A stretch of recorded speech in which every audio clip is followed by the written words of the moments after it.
Well, that wasn't quite how I remembered things. Well, welcome back.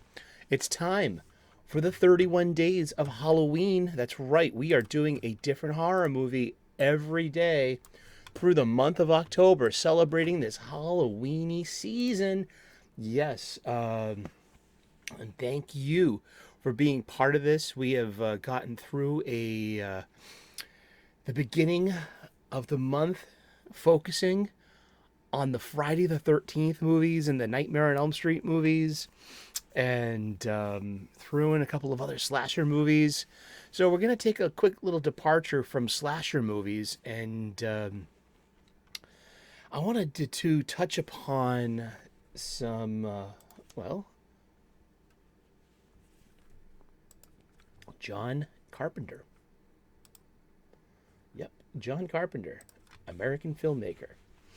And we already covered his 1978 Halloween, which, in my humble opinion, it's a great movie, but as a slasher movie goes, it's really low key on gore, blood, and actual hack and slash. I mean, I couldn't even tell you, like, what's the best kill in the movie? You know what I mean? Is it just that one guy that he picks up by the neck and stabs and, you know, hangs up? He's literally hanging through the door, on the door, through the knife, you know what I mean? Suspended off of his feet.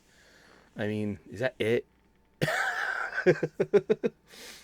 Was it better in part two? And Loomis, lights the match, and actually Pika's kind of mad at me because I'm apparently too coordinated with Canadian Bear, so Pika's feeling left out. Oh gosh, eventually I'm gonna have to get a full body adult Pika suit. That's gonna be fun. I'm gonna do a whole live stream with that too. Seriously. It's gonna be Pikachu Appreciation Day, but not today.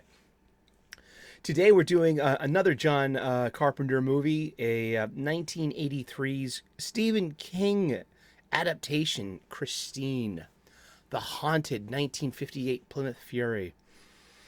And I thought I had more to say about this than I actually think. Because, there's the man himself, John Carpenter. Done a ton of movies that I love.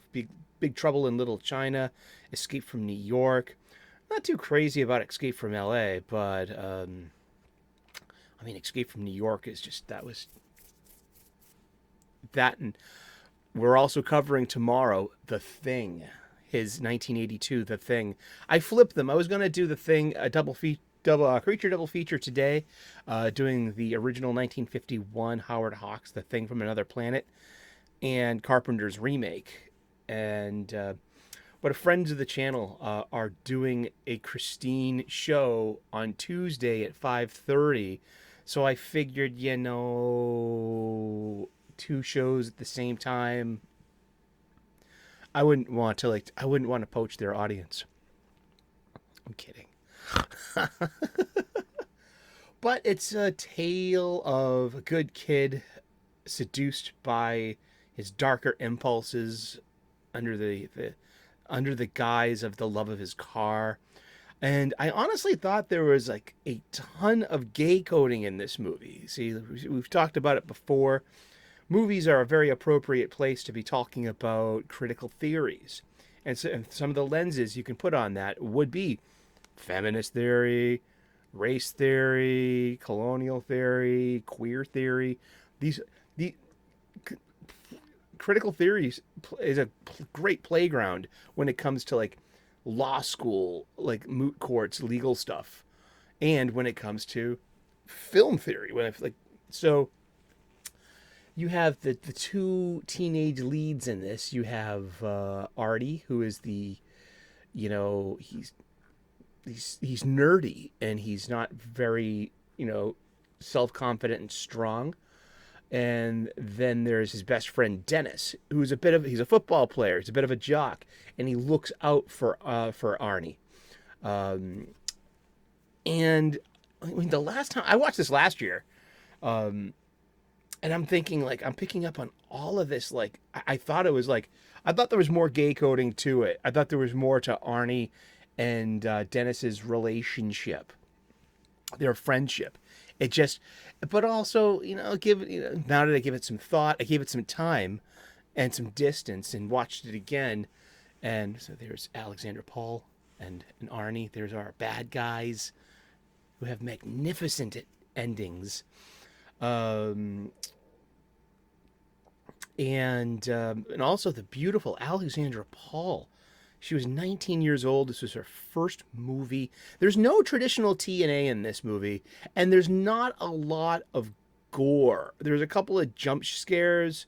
They kind of fall flat, but I mean, it's this. In hindsight, this is not my favorite John Carpenter movie. It's Carpenter's really interesting. He does a lot of his own music, and he does a lot of just he's really into it, and into special effects, and into making tension, mood, atmosphere. He does that. He does that quite well. He did that really well in Halloween, and really well in The Thing, which we'll talk about tomorrow. Um, oh, that's a commercial. Skip that ad. Here we have Arnie finding the Plymouth Fury in a junkyard. There's Dennis trying to talk him out of it, but Arnie falls in love with his car.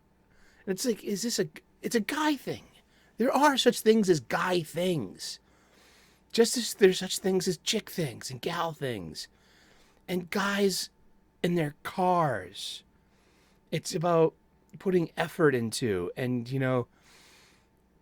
goals, and accomplishing goals, and rebuilding a car. And there's a lot of work that goes into that, a lot of effort, a lot of money, a lot of time. And also, just gotta say it, gals like a guy with a car. Once Arnie gets his car, and it just happens off screen, somewhere between Acts 1 and 2, all of a sudden, Arnie is dating Lee. And Dennis is a little jealous because, Lee is the new girl at school. She's really pretty. She's very smart. She's not like the other girls. And Arnie ends up with her. Why? Because his attitude starts darkening, and he starts becoming a bit more sinister. And his clothes, he started off wearing glasses and dependent on, he can't see without them, but he kind of reconciles that himself and ditches his nerdy glasses that were stepped on by the creepy bully that he had to fix with tape on the bridge and then on the frames to make him look more nerdy. But as the movie progresses, as he's seduced by the car, and that he's in thrall with there's something literally demonic about the car, and it's some really interesting special effects too, like the car repairing itself. It was, I guess they ended up getting about like 20 odd wrecks of the same car and refurbishing them together, and they got about 17 really good working models of the car to go ahead and destroy over and over again. It released on December the 9th, 1983. I was 11 years old. I remember I asked my dad to take me to go see this. It was a rated R movie. Like I said, there's no TNA in this, and not a lot of gore, and not a lot of slashing going on. Its budget was for $10 million, and its box office was about $21 million. Apparently, there's a remake through Sony Pictures with Blumhouse, and that's in development. It has since become a cult classic. This is from the wiki. Yeah, let's read it from the wiki. And I gotta say too, I'm really appreciative. See, there's Arnie now dark. The car is kind of, with his effort and the magic of the demonic car, it's kind of fixed itself. And especially when the bullies come by and trash the car, and Arnie and the car bond, and start a revenge plan. And so the car starts killing the bullies one by one. And some really good death scenes, and including best kill of the movie has to have been Buddy, the alpha bully, with his Glenn Danzig hair and jacked, and he's running down the road, and Christine had just blown up the gas station, killing off his the last of his minions. So here comes Christine rolling down the street on fire, running down the bully, and it's pretty much a money shot too. But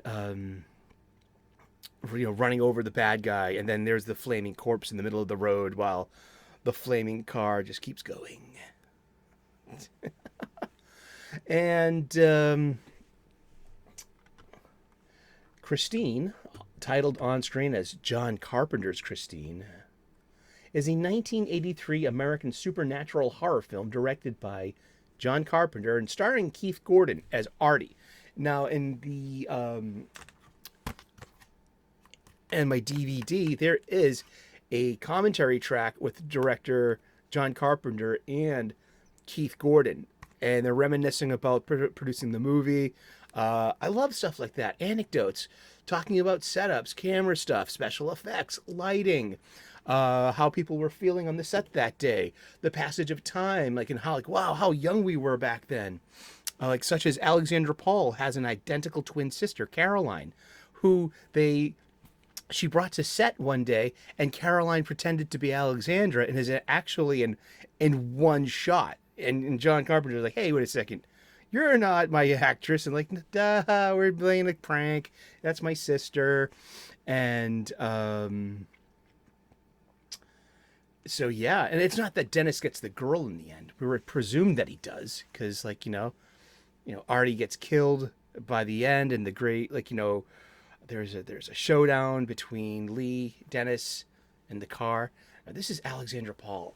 You might remember her from Baywatch, where she played, she was on Baywatch for years. She was Stephanie Holden, Lieutenant Stephanie Holden, from Baywatch from 1992 to 1997. She's 5'10". And she's just a beautiful, beautiful woman. And yeah, I mean, Baywatch was one of the most popular shows in the world at one time. But also starring John Stockwell as Dennis, Alexandra Paul as Lee, Robert Prosky, and Harry Dean Stanton. Wonderful character actor Harry Dean Stanton as the police detective who shows up in Act 2. There's also one of the first appearances of actress Kelly Preston, and Kelly will go on to be in several movies, most notably Jerry Maguire as his first girlfriend. The corporate go-getter that calls him a loser, and she was married to John Travolta and had 3 wonderful children. And she passed recently of cancer, and God bless the Travoltas. And they were just one of these wonderful Hollywood couples that just, what a beautiful actress. And Stephen King has gone on record saying there are 2 of his movies that he's very disappointed in. One of them being Stanley Kubrick's adaptation of The Shining, and the other being John Carpenter's Christine, and he called them, it's worse than bad, they're boring. I'm not saying they have their pacing. This movie is like, I'm trying to get, it was at 110 minutes. That's 10 minutes under 2 hours. And the car tries to kill the girlfriend. You know what I mean? The girl knows, she has her female intuition. She knows there's something spooky about the car. She knows that her boyfriend is enthralled with the car. That she even does the whole, girlfriend, jealous girlfriend thing. You like the car more. You love the car more than you love me. You want to spend more time with the car than you want to spend with me.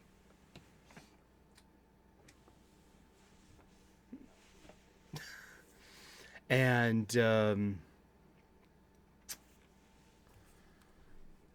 late 1957, two incidents take place at a factory constructing a red and white 1958 Plymouth Fury. The car slams its hood shut on a worker's hand, therefore developing a taste for human blood. And then one of the supervisors sits down on the production line and ashes their cigar thoughtlessly on the and so they find that supervisor dead in the car, and then that's the cold open, and then fast forward time until like the early 1980s.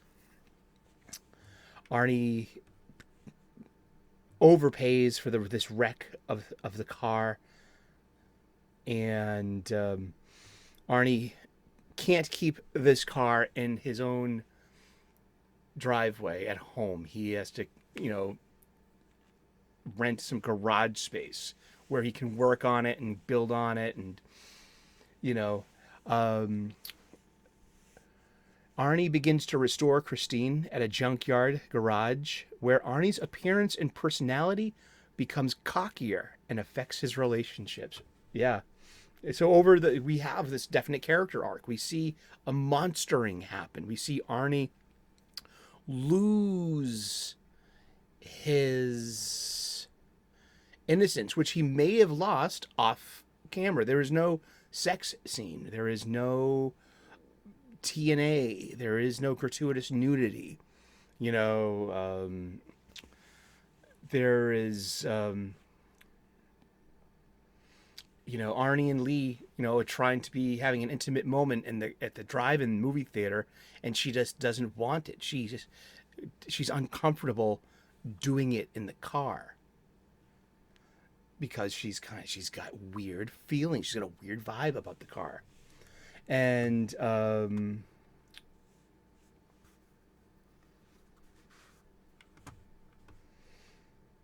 yeah, then it's just the bullies break into the garage, trash the car, and then the car comes back to life and heals itself, and then goes on a revenge spree. Really interesting, yeah. It's one of and it's a really good chase scene too, where the overweight bully is being chased by the car.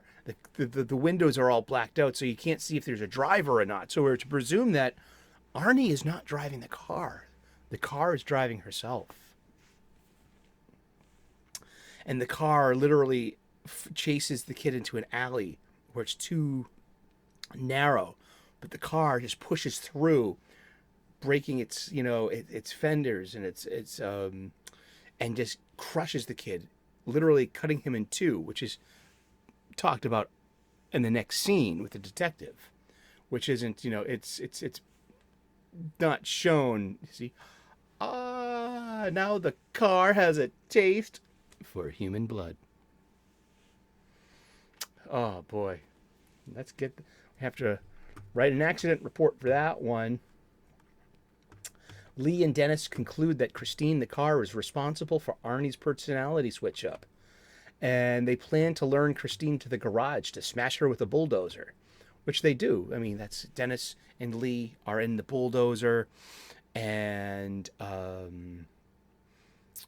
Arnie is driving the car this time, but Arnie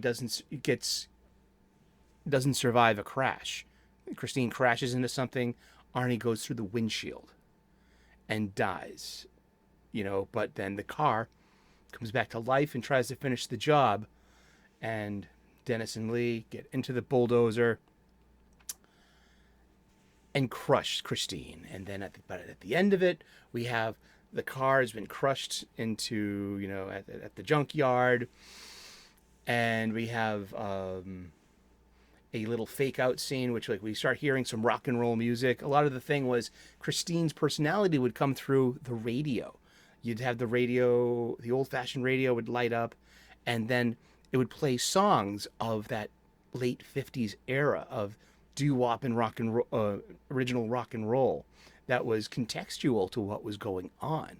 So it's as if, if you remember the old Transformers movies, Bumblebee would be using broadcasts to communicate because, his vocal thingy was messed up or something. And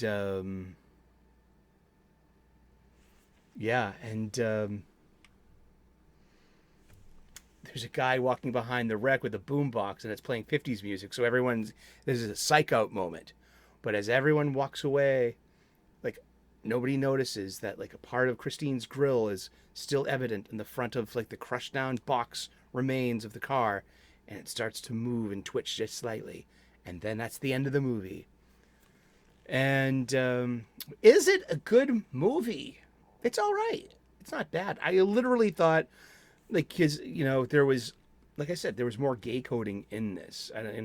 I thought that there was just something to Arnie and Dennis's relationship that was a bit more like, but that is reading into it. And that is using lenses to examine art. It is about interpretation. And, but also there's just the whole, this typical argument like, well, though they're also teenage best friends as well. Pretty chummy. Very close. Brothers, one could say. They don't have, it doesn't appear that either person has a sibling. And they're a couple of misfits, and they're a team, and they're best friends. Yeah, so was there gay coding in this? Of course there could be. Because it's like Arnie is, he's trying to, be intimate with his girlfriend, but the car keeps getting in the way. So it's kind of like, I don't know. That's just the whole thing about interpretation and reading into things. But what's the best death scene? Well, we said it already. It's the flaming wreck of the car running down Buddy, the alpha of the. Oh, there's Kelly Preston herself. Oh, and she likes Dennis, so she's okay because But it's funny that just like off panel, like we don't even say it happened. That Arnie gets the girl. How? Well, he's got a nice car. Chicks dig cars, right? Yep, and that's today's 31 Days of Halloween. We're talking about John Carpenter's Christine. It was interesting. It was more fun for me watching the movie with the commentary track because I love hearing those anecdotes from the creators and the talent. I love the stories. I love production stuff. I love special effects. The special effects were really, interesting in this. Yeah.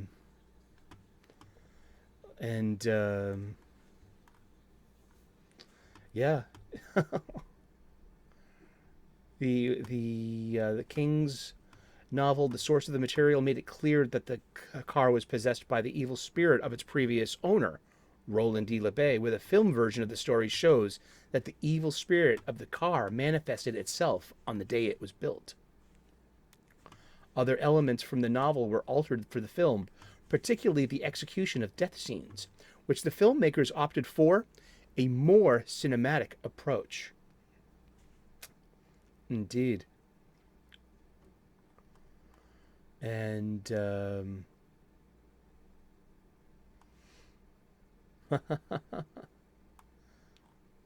yeah, there were 17 copies of the film car that were used. John Carpenter placed ads throughout Southern California searching for models of the car. He was able to purchase 24 of them in various states of disrepair, which were used to build a total of 17 copies of the film car. All cars were two-door hardtops. The total production for the 58 Fury was only 5,303, and they were difficult to find and expensive to buy at the time. In addition, the real-life Furies only came in one color, sandstone white, with a buckskin beige interior, seen on the other Furies on the assembly line. The original Fury, car, blah, blah, woof, woof. Originally, Carpenter had not planned to film the car's regeneration scenes, but gave special effects supervisor Roar Arbogast 3 weeks to devise a way for the car to rebuild itself. Arbogast and his team made rubber molds from one of the cars, including a whole front end. One of the cars was stripped of its engine to accommodate an internally mounted hydraulics that pulled the framework inward, crumpling the car, then ran the shot backwards in the film to see the the car repairing itself. It's all an illusion. It's all film work. I love that. That's the stuff of film work I love. Creating this illusion, the world of special effects. That's really good. Well, thank you so very much for tuning in today, and please like and subscribe. We would love to earn your subscription. We make daily content here. We talk about comic books, 3 p.m. U.S. Eastern daily. And for the remaining of the month, we're going to be talking about a horror movie every day for the rest of the month. We're going to be doing a creature double feature tomorrow. It is 1951, Howard Hawks' The Thing from Another Planet, and it's 1982 remake John Carpenter's legendary The Thing, which I am looking forward to talking about. It's literally a film I haven't seen since childhood. Seriously, we watched the heck out of this movie. It was scary then, and it holds up. And looking forward to touching base with that legendary movie tomorrow. Other movies for the week, we're going to get into some body horror. Good use of practical special effects. We've got Reanimator. We've got From Beyond. And Kevin Smith's Tusk during this week. We're also going to touch upon Event Horizon. Oh, not one of my favorites, but it's a horror movie and it's really effing scary. So thank you so very much. God bless. Namaste. Good luck, and we will see you again in that dark movie theater. Save a seat for me and Pika. Ha ha ha ha.